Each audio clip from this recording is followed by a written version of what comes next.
दोस्तों बिहार में बीटीएससी के द्वारा बिहार तकनीकी सेवा आयोग के द्वारा कीट संग्रहकर्ता का भर्ती निकल कर आई थी। तो इसी में इसका जो है आवेदन में इसका मात्र 3 दिन शेष दिन बचा है। तो इसमें लास्ट डेट बचा है। तो कैसे आप अपना आवेदन को कर पाएंगे, इस वीडियो में पूरा स्टेप बाय स्टेप जानकारी देने वाले हैं। तो वीडियो को आप शुरू से लेकर अंत जरूर देखिएगा।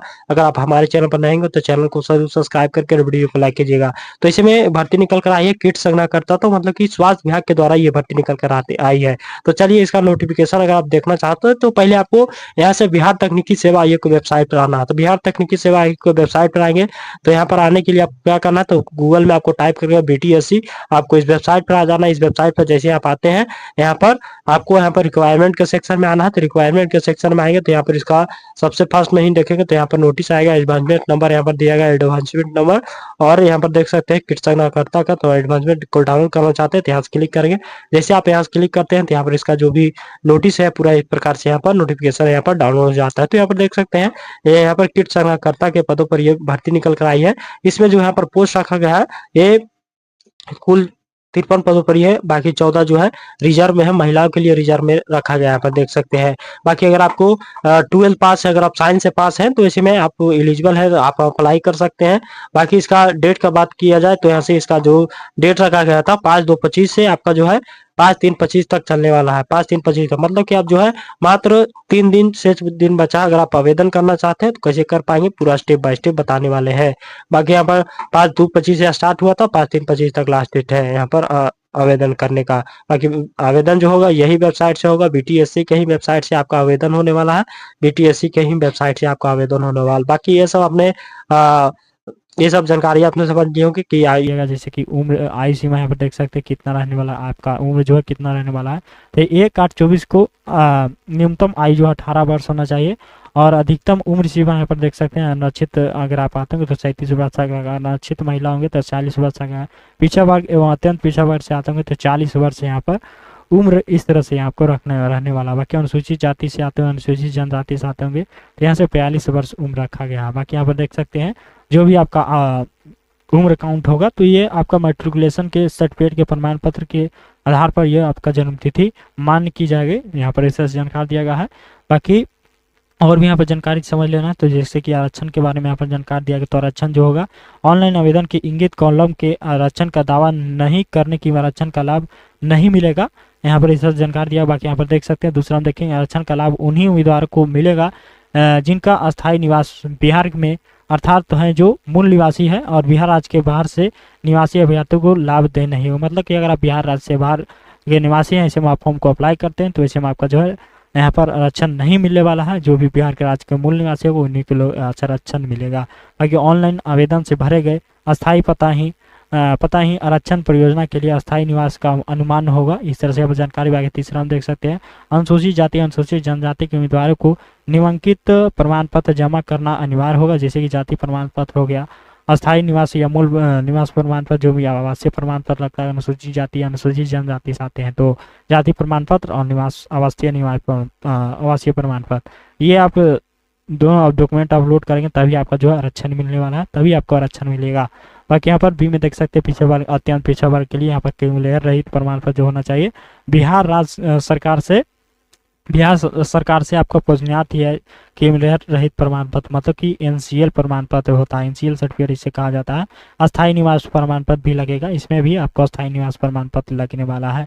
तो क्रीमी रहित प्रमाण पत्र का हम ऑलरेडी वीडियो बना दिए, तो वीडियो डिस्क्रिप्शन में लिंक दिया गया, उस वीडियो को देखकर अपना समझ सकते हैं कैसे आपको आवेदन करना है क्रीमी रहित प्रमाण पत्र के लिए बिहार राज्य के पुष्टियात के। इसका ऑलरेडी वीडियो बना दिया। बाकी जाति आवासीय आय का भी हम वीडियो बना कर रखे हैं, तो उस वीडियो को भी आप फुल वॉच करके आप समझ सकते हैं।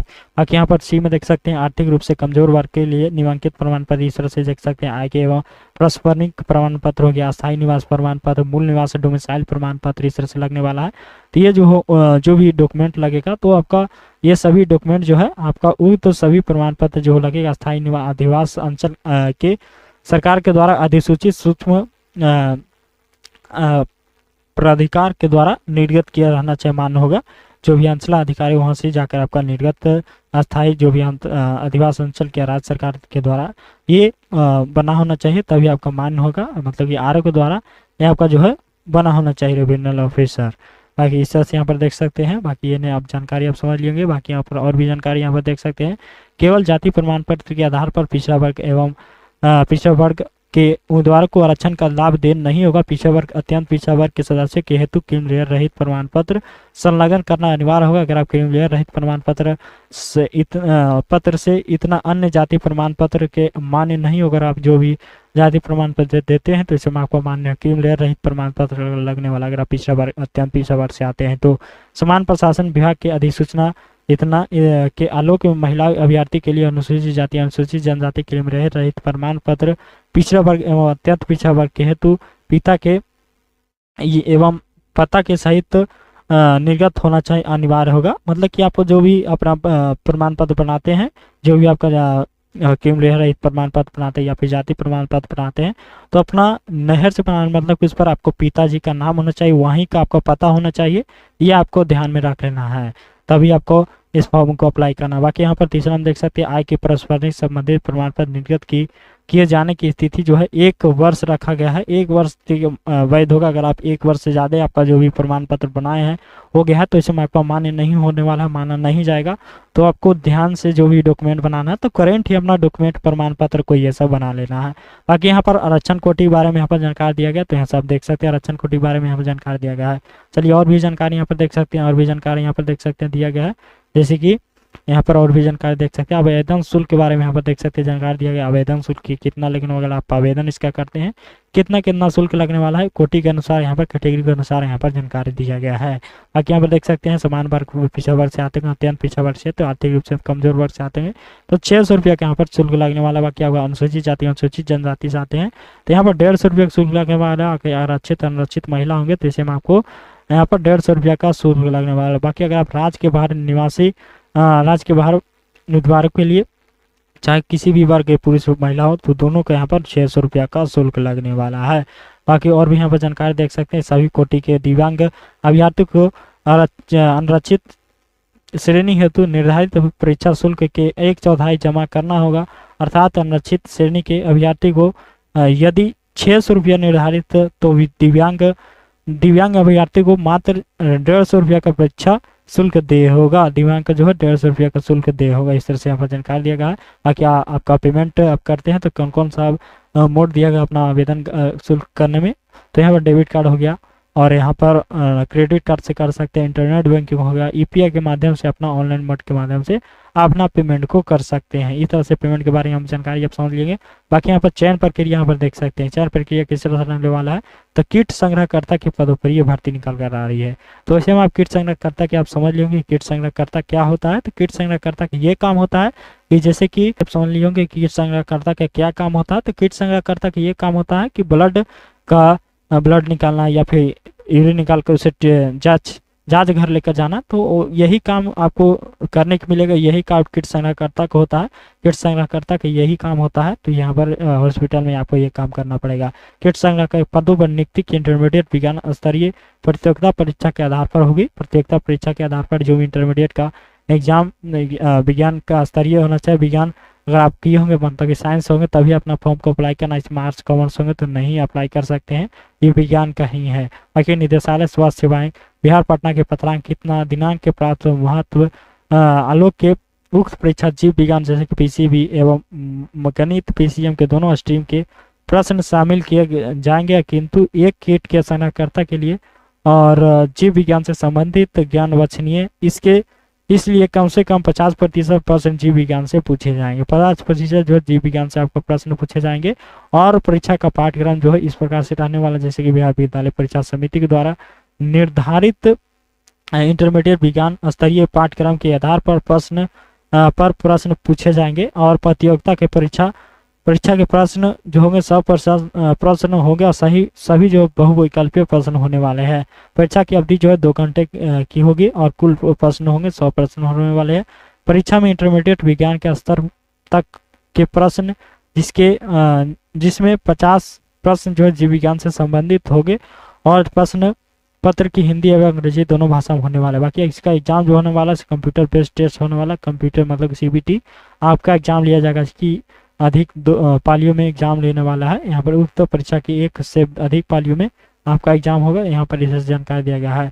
किया जाएगा और माध्यम से आयोजित किया जाएगा और जाएगा एवं एक से अधिक पालियों में परीक्षा आयोजित के लिए जाने के कारण परीक्षा का परिणाम जो होगा सामान्यीकरण नॉर्मलाइजेशन की प्रक्रिया अपनाते हुए तैयार किया जाएगा। आगे परीक्षा के गलत उत्तर के लिए नकारात्मक नेगेटिव मार्किंग भी लागू किया जाएगा और प्रत्येक सही उत्तर पर 1 अंक दे होगा और प्रत्येक गलत उत्तर पर 0.25 काटा जाएगा। और यहाँ पर रिसर्च जानकारी दिया गया उक्त परीक्षा के आधार पर सभी अभ्यर्थियों को सामान्यीकरण नॉर्मलाइजेशन की प्रक्रिया अपनाते हुए परीक्षा फल घोषित किया जाएगा। यहाँ पर इससे जानकारी दिया गया है। बाकी यहाँ पर सामान्यीकरण नॉर्मलाइजेशन के पश्चात प्राप्त अंक के आधार पर मेगा सूची तैयार किया जाएगा। क्रमिक प्रशासनिक सुधार विभाग बिहार के संकल्प संख्या इतना और दिनांक इतना एवं समान प्रशासन विभाग बिहार के ज्ञापक संख्या इतना के द्वारा निम्नलिखित परीक्षा के समान वर्ग के लिए 40% रखा गया है। अगर आप पिछड़ा वर्ग से आते हैं तो यहाँ पर आपका जो 36.5% रखा गया है। अगर आप अत्यंत पिछड़ा वर्ग से आते हैं तो यहाँ पर 34% रखा है। अनुसूचित जाति अनुसूचित जनजाति से आते हैं, महिलाओं के या फिर निःशक्त से ग्रस्त दिव्यांग उम्मीदवार के लिए 32% यहाँ पर निर्धारित न्यूनतम अंक प्राप्त करना होगा, तभी अन्यथा आपका जो है प्रतियोगिता से बाहर हो जाएंगे। इस तरह से यहाँ पर जानकारी दिया गया है। बाकी यहाँ पर नोट में यहाँ पर देख सकते हैं प्रतियोगिता परीक्षा में अभ्यर्थी को अपने कोटि के अनुसार न्यूनतम अर्हता प्राप्त नहीं होने पर अभ्यर्थी को कोई दावा मान्य नहीं होगा। मतलब कि आपको जितना कहा गया कितना क्वालिफाइंग मार्क्स होना चाहिए, तो यहाँ पर देख सकते हैं इतना रहने वाला है, तभी आप क्वालिफाई कर पाएंगे। तो यहाँ पर देख लेना। बाकी आप महत्वपूर्ण निर्देश यहाँ पर देख सकते हैं कि ऑनलाइन आवेदन पत्र में योग्यता आरक्षण अंक पत्र यथा मैट्रिकुलेशन का अंक पर मूल प्रमाण पत्र होना चाहिए और इंटर का जो होना चाहिए आपका अंक पत्र भी और एक मूल प्रमाण पत्र मतलब कि प्रोविजनल सर्टिफिकेट आपका होना चाहिए। और यहाँ पर जातीय प्रमाण पत्र क्रिमिनल रहित प्रमाण पत्र जो भी कैटेगरी अनुसार यहाँ पर आपका ये जाति प्रमाण पत्र के अनुसार यहाँ पर क्रिमिनल रहित प्रमाण पत्र आर्थिक रूप से कमजोर वर्ग के प्रमाण पत्र जो भी रहने वाला है तो अपना कैटेगरी अनुसार देख लेना। बाकी यहाँ पर चौथा हम देखेंगे तो अर्थात स्थायी निवास पर आवासीय प्रमाण पत्र। पांचवा में यहाँ पर बिहार राज्य के स्वतंत्रता सेनानी पोता पोती होंगे तो इसका प्रमाण पत्र लगने वाला है।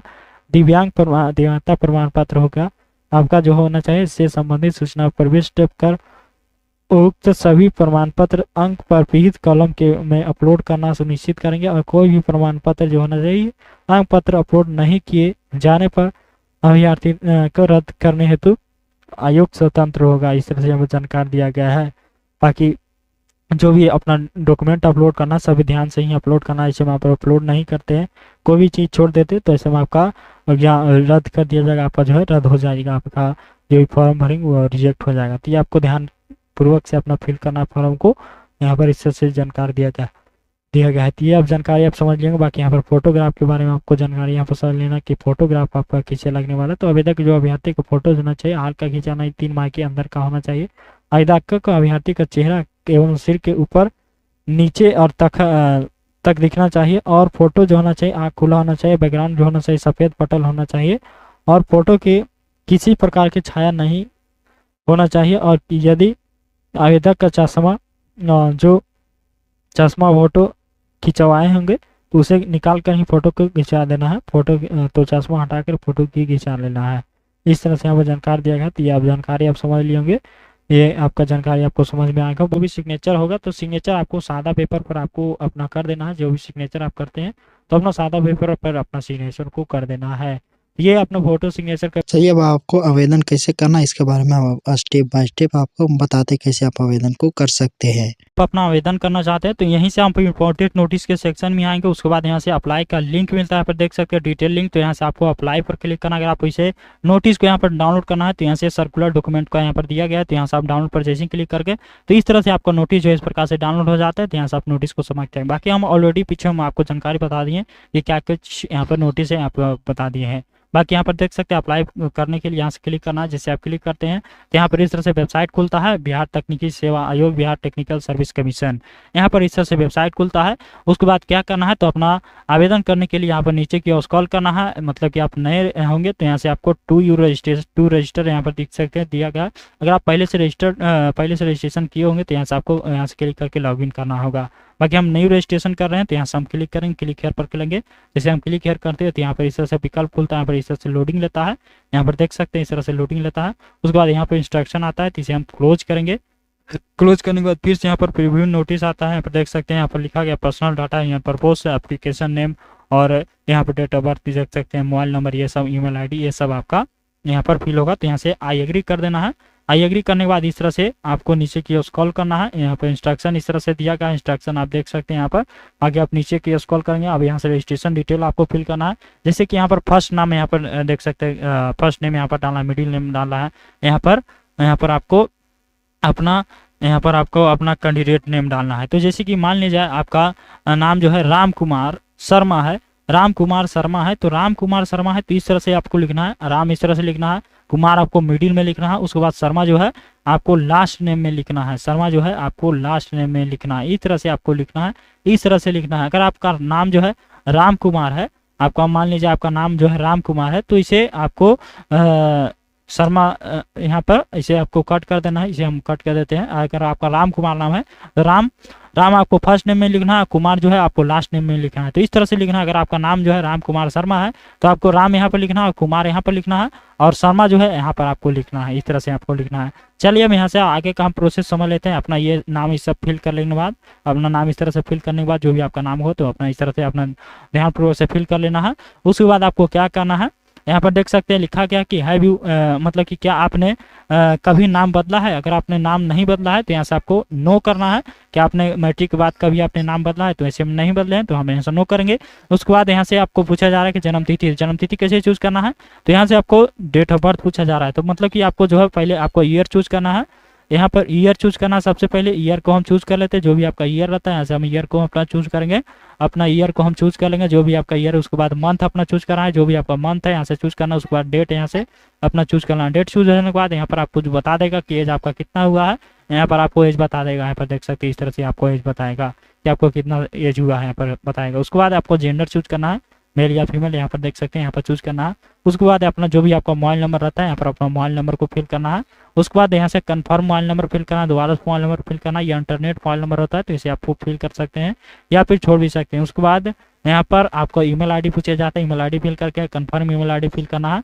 उससे अपना मोबाइल ये सब अपना ईमेल आईडी ये सब सभी डिटेल फिल करने के बाद आपको क्या करना है, तो यहाँ से जनरेट ओटीपी वाले विकल्प पर आपको क्लिक करना है। जिसे आप क्लिक करते हैं तो आपको इस तरह से यहाँ पर लोडिंग लेता है। यहाँ पर देख सकते हैं आपको कैप्चा फिल करना होगा, जो भी यहाँ पर कैप्चा दिया गया है यहाँ से आपको कैप्चा फिल कर लेना है। जो भी यहाँ पर कैप्चा दिया गया है कैप्चा फिल करके आपको सबमिट करना है। जैसे आप सबमिट करते हैं तो यहाँ पर आपका जो है यहाँ पर इस तरह से देखने को मिलता है कि kindly use receive on your and mobile number and email ID OTP. तो अपना मोबाइल नंबर और ईमेल आईडी पर दोनों पर ओटीपी का है, तो इसे आपको ओके करना है। ओके करने के बाद आपको दोनों का ओटीपी को अपना इंटर करना है। जो भी आपका मोबाइल ओटीपी गया होगा 6 डिजिट का गया होगा तो अपना ओटीपी को यहाँ से इंटर करना है। चलिए मैं यहाँ से ओटीपी इंटर कर दिए हैं। उसके बाद जो भी आपका ईमेल का ओटीपी गया होगा तो अपना ईमेल का भी ओटीपी को फिल करना है। उसके बाद यहाँ से वैलिडेट करना है। जैसे आप वैलिडेट करते हैं तो यहाँ पर इस तरह से वैलिडेट सक्सेसफुली होता है मोबाइल वाला। उसके बाद ईमेल वाला भी करना है, तो यहाँ से आपको ईमेल वाला वैलिडेट करना है। इस तरह से यहाँ पर देख सकते हैं ईमेल भी यहाँ पर वैलिडेट सक्सेसफुली होता है। उसके बाद आपको क्या करना है, अब यहाँ से आपको ऊपर वाला डिटेल पहले देख लेना है, जो भी आप डिटेल फिल किए सही है या नहीं, तो यहाँ देख लेना है। उसके बाद नीचे की स्क्रॉल करके जो भी यहाँ पर कैप्चा दिया गया पहले आपको आई एग्री कर लेना है। उसके बाद कैप्चा फिल करके आपको क्या करना है, कैप्चा फिल करके जो है आपको यहाँ से रीवेरीफाई वाले विकल्प पर आपको क्लिक करना है। रीवेरीफाई वाले विकल्प पर क्लिक करना है। रीवेरीफाई वाले जैसे विकल्प पर क्लिक करते हैं तो यहाँ पर इस तरह से इंटरफेस खुल कर आता है। तो यहाँ पर देख सकते हैं आप जो भी नाम फिल किए, कैंडिडेट फर्स्ट नेम आपका यही है, यहाँ से इस तरह टिक लगाना है। कैंडिडेट लास्ट नेम यही है, तो यहाँ से आपको इस तरह से टिक लगाना है। आप जो है मैट्रिक के बाद जो है अपना नाम जो है नहीं चेंज किए हैं, नाम नहीं बदले हैं, तो यहाँ से आपको यहाँ से भी आपको टिक लगा, नो नहीं बदले तो नो किए हैं। अब यहाँ से डेट ऑफ बर्थ जो भी आप चूज किए हैं सही है मेरा, तो यहाँ से इस तरह से टिक लगाना है। तो यहाँ से जेंडर जो है आपका मेल ही है, तो यहाँ से हम इस तरह से टिक लगा। मोबाइल नंबर यहाँ पर देख सकते हैं, जो भी आपका मोबाइल नंबर होता है यहाँ पर देख सकते हैं। इस तरह से आपको यहाँ पर फिर से आपको रीवेरीफाई किया, मतलब कि फिर से आपको देखने रीवेरीफाई कराया जाता है कि आप जो भी डिटेल फिल किए हैं सही है या नहीं। उसके बाद जो है आपको क्या करना है, तो यहाँ से आपको सबमिट करना है। जैसे आप सबमिट करते हैं तो यहाँ पर इस तरह से अलर्ट आता है, this information once submitted can not modified click on. मतलब कि अगर आप इसे सबमिट कर देते हैं, ओके कर देते हैं, तो आपको उसके बाद आपको कोई आपका जो है सुधारने का मौका नहीं दिया जाएगा, ये आपको ध्यान में रख लेना। अब यहाँ से तो जैसे हम ओके करते हैं तो यहाँ पर इस तरह से लोडिंग लेता है, यहाँ पर इस तरह से लोडिंग लेता है, यहाँ पर इस तरह से लोडिंग ले रहा है। और आपको जो है इस तरह से यहाँ पर आपको जो है रजिस्ट्रेशन नंबर आपको मिल जाता है। यहाँ पर रजिस्ट्रेशन सक्सेसफुली होता है और आपका रजिस्ट्रेशन नंबर आपको इस तरह से आपको मिल जाता है। जो भी आपका रजिस्ट्रेशन नंबर आता है इस तरह से आपका रजिस्ट्रेशन नंबर मिल जाता है। उसके बाद आपको क्या करना है, आपको रजिस्ट्रेशन नंबर मिल जाने के बाद उसके बाद आपको क्या करना है, तो यहाँ से आपको क्लोज करना है। जैसे आप क्लोज करते हैं उसके बाद यहाँ से गो टू एप्लीकेशन का विकल्प दिया गया है, यहाँ से देख सकते हैं। तो यहाँ से गो टू एप्लीकेशन पर क्लिक करना है। जैसे आप क्लिक करते हैं तो गो टू एप्लीकेशन पर, तो यहाँ पर इस तरह से लोडिंग लेता है। यहाँ पर इस तरह से लोडिंग ले रहा है, यहाँ पर देख सकते हैं। तो आपको वेट करना है। तो यहाँ पर इस तरह से इंस्ट्रक्शन आता है, तो इसे हम क्लोज कर देंगे। यहाँ से हम क्लोज करेंगे। उसके बाद यहाँ से अब यहाँ से अपना पूरा डिटेल को फिल करना होगा। तो यहाँ से पहले पर्सनल डिटेल्स आएगा, तो पर्सनल डिटेल्स चलिए हम यहाँ से फिल कर लेते हैं। आधा डिटेल आपका फिल ही रहता है, जैसे कि एप्लीकेशन नंबर ये सब आपको मिल गया है। अब यहाँ से आपको जो है यहाँ से डेट ऑफ बर्थ है, जेंडर है, ये सब फिल ही रहता है। अब यहाँ से मैरिटल स्टेटस चूज करना है। आपका शादी है तो यहाँ से मैरिड चूज करके, आप शादी नहीं हुआ है तो यहाँ से अनमैरिड को चूज करना है। तो जैसे हमें मैरिड है, अनमैरिड है तो हमें अनमैरिड को चूज करेंगे। उसके बाद यहाँ से अब यहाँ से आता है रिलीजन। तो आपका रिलीजन क्या है, तो हिंदू है, मुस्लिम है, सिख है, ईसाई है, यहाँ पर आपको बताना है। चलिए हम यहाँ से चूज कर लिए हैं। उसके बाद जो भी आपका फादर्स नेम होगा यहाँ से फादर्स नेम को फिल करना है। फादर्स नेम यहाँ से हम फिल कर देते हैं। जो भी आपका फादर्स नेम रहता है यहाँ से अपना फादर्स नेम को फिल कर देना है। फादर्स नेम फिल होने के बाद आपको क्या करना है, और उसके बाद यहाँ से मदर का नाम को फिल करना है। जो भी आपका मदर नाम है यहाँ से माता का नाम जो भी है आप यहाँ फिल करना है। चलिए मैं यहाँ से अपना माता का नाम को यहाँ से हम फिल कर देते हैं। जो भी आपका माता जी का नाम है यहाँ से फिल करना है। उसके बाद आपको क्या करना है, उसके बाद आपको अपना माता का नाम फिल करने के बाद उसके बाद आपको नीचे की ओर स्क्रॉल करना। अब यहाँ से पोस्ट नेम पूछा जा रहा है, तो पोस्ट नेम आपका क्या है, किट संग्रहकर्ता की एक ही पोस्ट है, तो यहाँ से आपको किट संग्रहकर्ता यहाँ से चूज करना है। उसके बाद नीचे की ओर स्क्रॉल करना है। नीचे की ओर स्क्रॉल करने के बाद यहाँ से देख सकते हैं नेशनली पूछा जाता है कि आप राष्ट्रीयता है, मतलब कि इंडियन है, तो यहाँ से आपको इसे चूज करके आपको उसके बाद यहाँ से पूछा जा रहा है कि are you domicile of Bihar, मतलब कि अगर आप बिहार से हैं तो यहाँ से आपको यस करना है। अगर आप बिहार से नहीं होंगे तो ऐसे में आपको जो है यहाँ पर अब जैसे कि हम यहाँ से यस किए तो यहाँ पर इस तरह से यहाँ पर आया, यहाँ पर ईआर आया, ईबीसी आया, बीसी आया, यहाँ पर देख सकते हैं एसटी ईडब्ल्यूएस आया। यहाँ पर देख सकते हैं इस तरह से कैटेगरी चूज करने का ऑप्शन आ चुका है। यहाँ पर देख सकते हैं अगर आप बिहार से नहीं होंगे, ऐसे हम नो करते हैं, मतलब कि आप बिहार से नहीं होंगे तो क्या करना पर आ जाता है आपका स्टेट चूज करने के ऑप्शन, मतलब कि आप कौन से स्टेट से अप्लाई कर रहे हैं तो यहाँ से आपको चूज करना होगा। जैसे कि आप जो भी स्टेट से होंगे तो यहाँ से आप चूज करते हैं। उसके बाद यहाँ से अप्लाई कैटेगरी में चूज करते हैं तो यहाँ से आपको यूआर में आ जाता है, मतलब कि आपको हम आगे भी बताए थे कि आपको यूआर में जाएंगे अगर आप अप्लाई करते हैं अदर स्टेट से। सो ऐसे हम बिहार से हैं तो यहाँ से हम यस करके अपना यस करेंगे। उसके बाद जो भी हम मेरा कैटेगरी यहाँ से अपना कैटेगरी को हम चूज करेंगे। कैटेगरी को चूज करने के बाद आपको क्या करना है, कैटेगरी चूज हो जाने के बाद उसके बाद अपना कास्ट चूज करना है। ये आपका कास्ट कौन सा है, यहाँ से अपना कास्ट को चूज करना है। जो भी आपका कास्ट है यहाँ से आपको चूज कर लेना है। कास्ट चूज करने के बाद आपको क्या करना है, नीचे की ओर स्क्रॉल करना है। नीचे की ओर स्क्रॉल करने के बाद हमें ऐसा पूछा जाता है कि आपका डोमिसाइल सर्टिफिकेट डिटेल आपको पूछा जाता है, मतलब कि डोमिसाइल सर्टिफिकेट जो भी आपका बना हुआ है उसका डिटेल यहाँ पर पूछा जाता है। अब यहाँ से आते हैं तो यहाँ पर आपको डोमिसाइल सर्टिफिकेट डिटेल खोजा जाता है कि आपका अधिवास प्रमाण पत्र, मतलब कि आवासीय प्रमाण पत्र खोजा जा रहा है। तो यहाँ से डोमिसाइल सर्टिफिकेट यूजिंग अथॉरिटी, मतलब कि किसको द्वारा ये बनाया गया, तो ऐसे में मेरा जो है सर्किल ऑफिसर के द्वारा यहाँ पर बनाया गया। तो यहाँ से हम सर्किल ऑफिसर लिखेंगे, सीओ भी लिख सकते हैं, कोई दिक्कत नहीं होगा। हम सर्किल ऑफिसर इस तरह से लिखेंगे। मेरा सर्किल ऑफिसर से यहाँ पर यूजिंग किया गया है तो यहाँ से हम सर्किल ऑफिसर यहाँ पर लिखेंगे। उसके बाद यहाँ से आपको क्या पूछा जा रहा है कि आपको जो है यहाँ पर इस तरह से पूछा जा रहा है कि date of issue of domicile अधिवास प्रमाण पत्र, मतलब कि आपका जो है प्रमाण पत्र जो है आपका कौन सा तिथि बना है। तो वहाँ पर आपको जो भी डोमिसाइल सर्टिफिकेट रहता है उसमें आपका लिखा रहता है, तो कब वो बना है तो यहाँ पर आपको लिखना है, कब इशू हुआ है यहाँ पर आपको जानकारी देना है। तो इस तरह से पहले उसे अपना जो भी ईयर में बना होगा तो ईयर चूज करना है। तो ये आपका 1 साल का होना चाहिए, करंट ही अपना बनवा के रख लेना, करंट ही अपना बनवा लेना है। तो अपना 1 साल के कम से कम एक साल से ज़्यादा का नहीं होना चाहिए, आपको ध्यान में रख लेना है। 1 साल से ज़्यादा का नहीं होना चाहिए। बाकी अपना डेट को चूज करना कि आपका डेट क्या है, तो अपना डेट को चूज करना है। तो यहाँ से हम अपना डेट को यहाँ से चूज कर लेते हैं। तो मेरा डेट यहाँ से हम अपना डेट को चूज कर लिए। उसके बाद यहाँ से अपना जो भी आपका सीरियल नंबर होता है तो यहाँ से अपना सीरियल नंबर को फिल करना। जो भी आपका डोमिसाइल सर्टिफिकेट का नंबर है यहाँ से अपना फिल करना। चलिए हम यहाँ से फिल कर लेते हैं। जो भी मेरा नंबर है यहाँ से अपना इस तरह से फिल कर देंगे। जो भी आपका नंबर रहता है यहाँ से अपना फिल कर देना है। नंबर फिल करने के बाद आपको क्या करना है, उसके बाद यहाँ से अब नॉन क्रिमिनल लेयर पूछा जा रहा है, नॉन क्रिमिनल लेयर।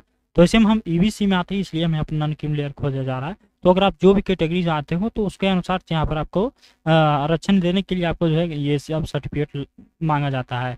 आगे यहाँ पर देख सकते हैं इसमें नॉन क्रीम लेयर मांगा जा रहा है। तो नॉन क्रीम लेयर जो है आप कहाँ से यूजिंग है, मतलब कि कहाँ किनके द्वारा ये यूजिंग किया गया है, तो इनका यहाँ पर नाम मतलब कि सर्किल ऑफिसर से मेरा ही बना है, तो हम सर्किल ऑफिसर ही लिखेंगे। तो जिनके द्वारा ये जिन ऑफिसर के द्वारा ये बना है, तो यहाँ से हम लिख देंगे इस तरह से, जिनके द्वारा ये यूज किया गया डॉक्यूमेंट उनके लिखना है यहाँ पर। उसके बाद यहाँ से आपको जो है non cream layer certificate issue date आपको बताना है कि कब ये सर्टिफिकेट बना, यहाँ पर लिखना है। उसके बाद non cream layer serial number को लिखना, non cream certificate serial number को लिखना है। अब ये सब डिटेल फिल हो जाने के बाद अब यहाँ से आइडेंटिफिकेशन डिटेल पूछा जा रहा है, पहचान के विवरणी। तो यहाँ से आपको कटा छटा यहाँ पर marks of visible identification mark बताना है, एक निशान बताना है। तो यहाँ से हम लिख देते हैं जो भी आपका होगा, तो यहाँ से अपना लिख देना है। तो यहाँ से उसके बाद यहाँ से आपको क्या करना है, यहाँ से अपना आइडेंटिफिकेशन मार्क्स लिखने के बाद यहाँ से आपको पूछा जा रहा है कि कृपया प्रकार चुने आइडेंटिफिकेशन का। तो यहाँ से आपको प्रकार चूज करना है, आइडेंटिफिकेशन कृपया प्रकार चुने। जैसे कि हम पैन कार्ड देना चाहते हैं या driving licence, voter I D, passport. तो यहाँ से पैन कार्ड हम देंगे, तो पैन कार्ड मेरे पास है तो पैन कार्ड ही हम देंगे। उसके बाद पैन नंबर पूछा जाएगा, जो भी आपका नेम पैन कार्ड है, जो भी आपका पैन कार्ड पर नाम है यहाँ पर लिखना है। उसके बाद आपको क्या करना होगा, तो यहाँ से मैं पहचान स्थापित करने के लिए स्वेच्छ हूँ और अपना पहचान पत्र प्रस्तुत कर रहा हूँ, यहाँ पर आपको इस तरह से टिक लगाना। उसके बाद सेव एंड नेक्स्ट करना है। अब जैसे यहाँ से सेव एंड नेक्स्ट करते हैं, उसके बाद यहाँ पर इस तरह से आता है डाटा सेव सक्सेसफुली। अब यहाँ से ओके करना है। ओके करने के बाद यहाँ से पर्सनल डिटेल जो है आपका फिल हो जाता है। उसके बाद एडिशनल डिटेल में आते हैं। तो एडिशनल डिटेल में यहाँ पर ये पूछा जा रहा है कि आर यू PWD, मतलब कि आप जो है PWD से, तो मतलब कि आप विकलांग है। यहाँ से आपको यस करना, अगर आप विकलांग हो तो यस करना, अगर आप नहीं है तो यहाँ से आपको नो करना है। यहाँ से आपको नो करना है। नो जैसे करते हैं उसके बाद अगर यहाँ पूछा जा रहा है कि आर यू डिपेंडेंट या फ्रीडम फाइटर, मतलब कि आप स्वतंत्रता सेनानी से हैं के आश्रित हैं, तो यहाँ से आपको यस करना, अगर आप होंगे तो यहाँ से यस करना, अगर आप नहीं है तो यहाँ से नो करना है। नो करने के बाद यहाँ पर आपको जो है यहाँ पर आपको सेव एंड नेक्स्ट करना है। सेव एंड नेक्स्ट जैसे करते हैं यहाँ पर डाटा सेव सक्सेसफुल हुआ। तो उसके बाद यहाँ से कम्युनिकेशन डिटेल में आपका कम्युनिकेशन डिटेल आता है, तो यहाँ से आपको एड्रेस फिल करना होगा, मतलब कि अपना अस्थायी पता बताना है। तो अस्थायी पता में जैसे कि एड्रेस लाइन 1 है, एड्रेस लाइन 2 है, यहाँ पर देख सकते हैं इस तरह से दिया गया। तो यहाँ से पहले आपको विलेज इस तरह से लिख लेना, जिस प्रकार से हम विलेज लिखे हैं इसी तरह से विलेज लिखना है। जो भी आपका विलेज होगा लिखना है। उसके बाद जो भी पोस्ट होगा पोस्ट लिखना है। उसके बाद आपको अपना जो भी कंट्री होगा तो कंट्री पहले से चूज रहता है। उसके बाद स्टेट में आता है, तो स्टेट जो है यहाँ पर देख सकते हैं यहाँ पर लिखा गया कि यदि आप बिहार के मतलब कि बिहार के निवासी मतलब डोमिसाइल में हाँ किए हैं, हाँ का चयन करते हैं, तो यहाँ से आपको बिहार का ही अस्थायी पता को ही फिल करना होगा। बिहार का स्थायी पता ही होना चाहिए, अन्यथा आपको जिम्मेदारी रद्द की दी जाएगी। मतलब कि आपको बिहार का ही पता यहाँ पर फिल करना है। और यहाँ पर आपको जो है सिटी जो भी होगा यहाँ पर अपना चूज करना है। यहाँ पर जो भी आपका डिस्ट्रिक्ट है, मतलब कि डिस्ट्रिक्ट है, यहाँ से अपना चूज करना है। उसके बाद जो भी आपका पिन कोड होगा यहाँ पर पिन कोड फिल करना है। तो यहाँ पर ये जानकारी बताया गया कि अगर आप वहाँ से डोमिसाइल में हाँ करते हैं कि आप बिहार के निवासी हैं, तो बिहार का ही एड्रेस होना चाहिए। अगर आप दूसरा जगह का एड्रेस देते हैं तो आपको फॉर्म जो रिजेक्ट हो सकता है। उसके बाद यहाँ से ये फिल हो जाने के बाद यहाँ पर आप आया है आपको करस्पॉन्डेंस एड्रेस, तो यहाँ से करस्पॉन्डेंस एड्रेस फिल करना है। तो मतलब कि आप जो भी जहाँ भी वर्तमान में अभी रह रहे होंगे वहाँ का अपना पता फिल कर सकते हैं, इसमें कोई दिक्कत होने वाला नहीं। जैसे कि आप जहाँ भी रह रहेंगे तो एड्रेस लाइन में अपना बताना है कि एड्रेस लाइन 1, एड्रेस लाइन 2। उसके बाद जो भी आप कंट्री इंडिया ही है तो यहाँ पर देख सकते हैं। उसके बाद कंट्री चूज करने के बाद जो भी आप राज्य में अभी वर्तमान में होंगे तो यहाँ से अपना चूज करना है। उसके बाद जो भी अपना जिला में होगा यहाँ से अपना जिला चूज करना है। उसके बाद पिन कोड को फिल करना है। इस तरह से फिल कर सकते हैं अपना, इस तरह से अपना एड्रेस को फिल करना है। पूरा एड्रेस फिल होने के बाद हमें यहाँ से सेव एंड नेक्स्ट करना, सेव एंड नेक्स्ट जैसे करते हैं यहाँ से डाटा सेव सक्सेसफुल होता है, ओके करना है। ओके करने के बाद यहाँ से आप क्वालिफिकेशन और एक्सपीरियंस यहाँ पर पूछा जा रहा है, क्वालिफिकेशन एंड एक्सपीरियंस। अब जैसे कि यहाँ पर अब यहाँ से मैट्रिकुलेशन का 10th का डिटेल पूछा जा रहा है, 10th का डिटेल यहाँ पर पूछा जा रहा है। तो यहाँ से नेम ऑफ द बोर्ड, जो भी आपका बोर्ड का नाम होगा यहाँ से अपना बोर्ड का नाम को लिखना है। और जो भी आपका स्कूल का नाम होगा यहाँ पर स्कूल का नाम लिखना है। उसके बाद जो भी आपका सर्टिफिकेट नंबर रहता है यहाँ पर अपना लिखना है। सर्टिफिकेट जो भी आपका नंबर रहता है यहाँ से अपना सर्टिफिकेट नंबर लिखना है। तो आपका मार्कशीट के ऊपर जो भी आप सर्टिफिकेट नंबर देख लेना कि आपका मार्कशीट के ऊपर सर्टिफिकेट नंबर क्या है, तो अपना देख लेना है, तो यहाँ फिल करना है। उसके बाद यहाँ से अब यहाँ से परसेंटेज पूछा जाता है, तो यहाँ से परसेंटेज आपको बताना है कि आप परसेंटेज में देना चाहते हैं, यहाँ पे CGPA देना चाहते हैं, ग्रेड ऑफ मार्क्स देना चाहते हैं। तो हम यहाँ से परसेंटेज में देना चाहते हैं, परसेंटेज चूज करेंगे। उसके बाद यहाँ से अब यहाँ से आपको यहाँ पर बताना है कि आपको कितना मार्क्स है, मतलब कि कितना आपको मार्क्स आया है, यहाँ पर आपको जानकारी देना है। जैसे कि मेरा मार्क्स जो है यहाँ पर इस तरह से हम लिख दिए हैं। उसके बाद यहाँ से मैक्सिमम मार्क्स यहाँ पर कितना था, अधिकतम मार्क्स कितना था, तो यहाँ से आपको यहाँ पर बताना है। इस तरह से हम लिख दिए हैं। उसके बाद यहाँ से अपने आप परसेंटेज यहाँ पर निकल कर आ जाएगा, यहाँ पर देख सकते हैं। जैसे आप लिखेंगे यहाँ से अपने आप परसेंटेज निकल कर आ जाएगा। उसके बाद ईयर और पासिंग बताना है कि आपका ईयर पासिंग क्या है, यहाँ पर आपको जानकारी देना। जैसे कि हम यहाँ से ईयर पासिंग बता दिए, तो यहाँ से ईयर पासिंग अपना चूज कर लेना कि कब पास किए हैं, यहाँ से चूज करना है। उसके बाद यहाँ से अब नीचे की स्क्रॉल करेंगे, अब यहाँ से इंटरमीडिएट का डिटेल पूछा जाता है कि name of board, the board, school, institute name, और सब्जेक्ट आपको पूछा जा रहा है कि साइंस ही, साइंस से ही अपना फॉर्म को अप्लाई कर सकते हैं अगर आपको इंटरमीडिएट साइंस से किए होंगे तो। बाकी यहाँ पर देख सकते हैं percentage of marks CGPA, grade अंकों का प्रतिशत CGPA में देना चाहते हैं या फिर परसेंटेज में देना चाहिए ग्रेड ऑफ मार्क्स, तो हम परसेंटेज में देंगे, तो परसेंटेज चूज करेंगे। उसके बाद अंक प्राप्त, मतलब कि कितना आपको अंक आया है, यहाँ पर आपको बताना है कि कितना आपको अंक आया है, यहाँ पर आपको जानकारी देना है। उसके बाद जो भी मैक्सिमम मार्क्स होगा यहाँ पर आपको लिखना है कितना मैक्सिमम मार्क्स यहाँ पर आपको देना है।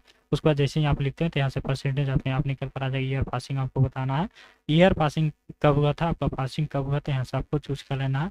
चूज करने के बाद जो भी आपको सर्टिफिकेट नंबर आता है यहाँ से सर्टिफिकेट नंबर फिल करना है। यहाँ से सभी डिटेल यहाँ पर फिल हो जाने के बाद क्वालिफिकेशन एक्सपीरियंस यहाँ फिल होने के बाद यहाँ से सेव एंड नेक्स्ट करना है।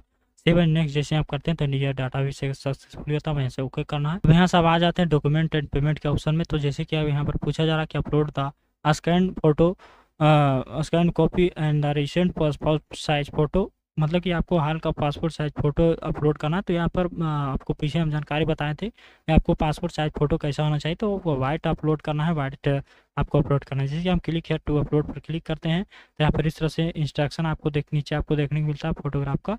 यहाँ पर देख सकते हैं size colour photo passport photo as per image upload guideline, the passport size colour white background, यहाँ पर देख सकते हैं वाइट बैकग्राउंड आपको होना चाहिए, कलर वाइट बैकग्राउंड होना चाहिए। साइज जो इमेज रखा गया है 80 KB मैक्सिमम में यहाँ पर साइज है और 200 KB तक आपको अपलोड करना है। बाकी यहाँ पर इमेज शुड भी JPG और JPEG फॉर्मेट में आपको अपलोड करना है। स्कैनर DPI शुड भी 200 DPI, और यहाँ पर डायमेंशन इसका देख सकते हैं, इसका डायमेंशन जो है 3.5 सेंटीमीटर इंटू 4.5 सेंटीमीटर आपको यहाँ पर रहने वाला है। यहाँ पर डायमेंशन यहाँ पर देख सकते हैं।